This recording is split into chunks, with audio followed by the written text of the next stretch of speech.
Hey guys, Dave from Offroad Animal here. Behind me, I've got the brand new Prado 250. This is an Altitude, which is the most off-road worthy spec in the lineup.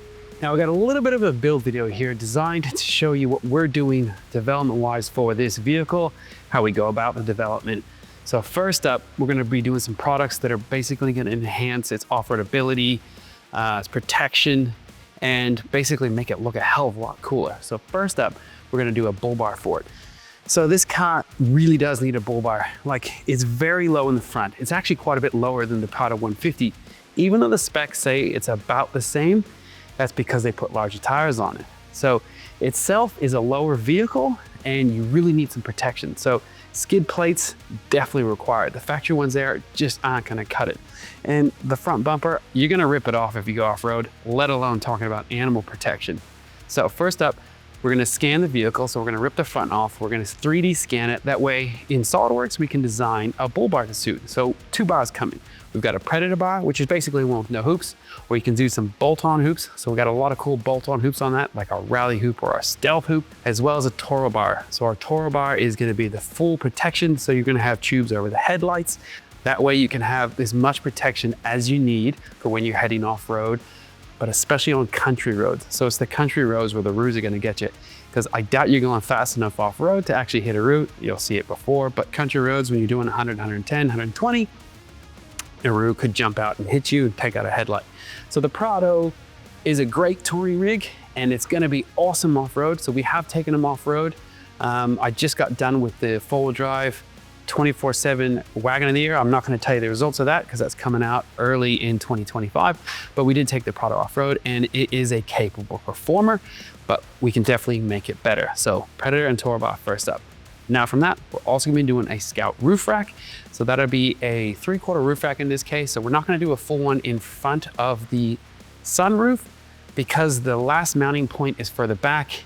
And if you have the rack too far forward and you put something big and heavy in front, it's what's called the surfboard effect. So if your car is here and you got something on your roof rack here, the wind coming underneath wants to pull it off the roof. And the further away it is from that front mounting point, the more load you're gonna put on that front mounting point and could essentially rip your roof rack off.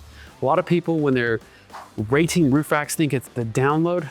It's really not an issue to download. Mostly it's pulling your rack off. The surfboard effect, pulling the rack off the roof and destroying it is really where the problem comes. So we do testing here in-house to make sure that our racks can withhold great rating. So loading, we pull it, we push it, everything you need to imagine to it. I'll eventually put some photos up of the testing once we have the rack. So we're also gonna do some rock sliders. So the side steps on this are very low. Great for hopping in and out of the vehicle, but they're horrible when you go off-road. And it's probably the first thing that'll get ripped off. So some legit rock sliders and a step we will be designing to go on this as well. Now we're contemplating also doing a rear bar. Now a rear bar is something that I think, especially here in Victoria, is required. When it gets a little bit muddy and slippery and you might slide into the ass end and take out that quarter panel there or even the factory bumper. So we're at bare minimum gonna be doing a rear protection bar. I might be able to get my arm twisted and do one with a tire carrier on it. I got some cool ideas to make it super lightweight, but also super strong. So often when people make their rear bars for cars, they make them really heavy, like 5 to 8 mil thick, all this bracing, all because of the swing out is so far from its actual point on the chassis. So you have to really brace it up. So we got some cool ideas to make sure that we can have a lightweight one. That's if we go ahead and decide to do rear bar. So it's not fully gonna happen yet. Otherwise, lift, wheels, and tires. So I've got some King's Racing shocks coming early in 2025 for these, as well as a 2 to 2.5 inch lift, which should leave room for these 35s here. Now, the factory Altitude comes with tires that are basically 32.6. So it's essentially a 33. So most 33s are measured slightly under, as well as a 35 slightly under. So 35 should be able to go on here with a minor lift. So Toyota's given us a real wide wheel arch as well, which is great for fitting these big tires. I'll check a photo up of one of these 35s on the back end of one of these Prados already. So we test fitted one with no lift and it does go on. However, we will need some flares. So I've ordered some aftermarket flares because, believe it or not, somebody's already produced them, which is great. So we're gonna have some aftermarket flares. Hopefully they look good to cover up the wheel and make it legal in Australia, because we got to have them fully covered here in Australia. That's basically everything I got planned for this vehicle here. So you'll see how we develop it, design it, and then make the prototypes and fit it onto the vehicle. So a lot planned for this Prado. I'm pretty excited because it is a super comfy car. Out of the 8 vehicles we tested on the 4-wheel drive 24/7 wagon of the year, this is the most comfortable one to actually be inside for me. Like inside the cabin of this is the best. Yeah, I know there's problems with all rear when it comes to the 7-seat model, but this one is the 5-seater model, so it's not quite as bad. It comes with the rear locker and the sway bar disconnect standard, which is great. Hopefully someone does an aftermarket front locker, because this thing will be an absolute weapon when it's dual locked. So I'm looking forward to it. Stay tuned. Let's get going. So we've got the new Prado 250 here. Leon over here is setting up to scan it so we can develop a Bullbar. This is the altitude one. So there is a different bumper on the VX and the Kakadu. Altitude shares with, I think, the GX. Anyway, we'll sort out which bumpers go with which, but we're gonna have one bumper suit or one Bullbar suit, both of them. So the Toro or the Predator will suit all the models there. So we will be scanning Kakadu, which we have coming early next month as well. So as you can see, this is what your Prado looks like with no front bumper on it whatsoever. So quite naked, and it's a bit of plastic fantastic. I'll show you through the actual bumper itself and all the bits that come off. We're gonna weigh everything so you know everything that comes off the car, how much it weighs, and then when you put the Bullbar on, how much you're actually adding. So part of the Bullbar development is getting your tech to work with the new Bullbar. So these days you got parking sensors and you got radars and you got adaptive cruise and all that sort of stuff. Often some of it's in the windscreen, but more often than not, a lot of it's actually in the bumper section or in the grille section. So when you take your factory stuff off, you need to make sure all that tech still works with the new Bullbar. So we'll be doing that. So what Leon's doing right now is he's putting these targets on the vehicle, and those targets there is what the scanner, the 3D scanner, picks up. So we can basically take a 3D image of the vehicle and put it into the computer. So he's pretty smart. He's got some magnetic ones here, so you can see the bonnet's obviously magnetic that way, or steel, so that way we can put them on and off easy. On the plastic sections, not as easy. So Leon here, how long do you think it takes you to develop a Bullbar once you scan it? It's probably around 2 to 3 weeks for design-wise. And obviously there's testing involved afterwards.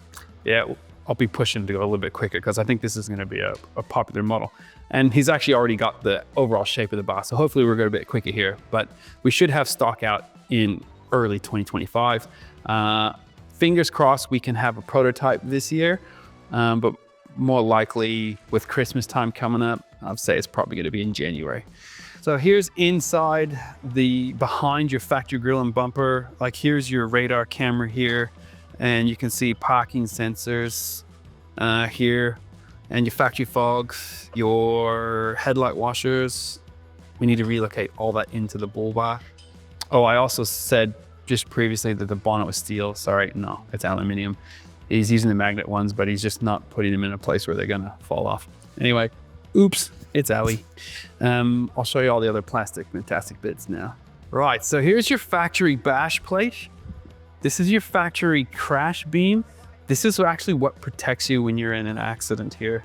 So you see it's an aluminum section with this plastic on the outside here. So what happens when you get in an accident, that plastic basically cracks and crushes, and the aluminum formed like a sort of like a bow, and it deflects in to absorb energy when you're actually in an accident. Then the rest of the car also absorbs energy as well, like the chassis, but that's the main crash beam. You're in an accident.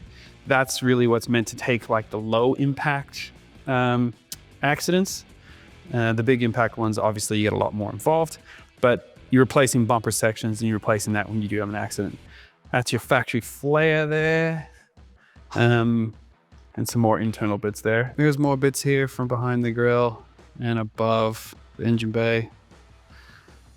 One cool thing about this Prado, the altitude anyway, is the tire size.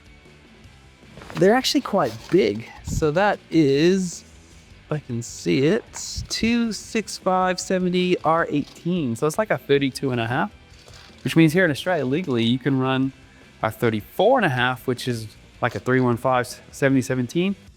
Anyway, we did put a 35 on it yesterday. It fits. Probably need a little bit of suspension lift and maybe a little bit extra ride of flare, but yeah, well done Toyota in that regard. Very happy. All right, Leon is now scanning the vehicle. As you can see, he basically just waves the, what do you call that? The scanner itself, basically. Wave the scanner itself over the vehicle, and you can see the car starts coming up on the computer. So what it's doing is it's reading all the dots and then translating it to a point cloud on the computer. So we call this the initial mesh. So Leon, how long do you think it takes to scan the front of a vehicle? The scan itself probably only takes half an hour. That's the setup and the cleanup afterwards that takes a bit of time. As you can see with all these dots. Yeah, look how many dots. And he's got these fancy little bits here that have dots all over them, so it can pick up more dots. Yeah, and that is how we scan it and put it into a computer. We'll then take this into our 3D CAD package. We use SolidWorks, and from there, we can design a bull bar. We're gonna go into the Offroad Animal engineering office to see how Leon's going with the design. I hope he's nearly finished. All right, Leon, look at that. Looks like you've got a pretty cool design for the bull bar there. Yep. That's the Predator bar with the top hoop on it. Excellent. And you've got a winch in there? We've got a winch, we got a little number plate flip, so you can get access to everything underneath. Excellent. So that mesh panel in the middle is a one-piece strong one now, isn't it? Yeah. Excellent. You got high lift jack mounts. All right, that's looking pretty good. So what's the thing you're finishing it off with? What are you working on now? Just finalizing what we're doing underneath with the bash plate. So there's a bit of a thin factory skid plate going on there, so we're just gonna try see what we can do to strengthen up that area. Nice. So you're gonna keep the factory bash plate.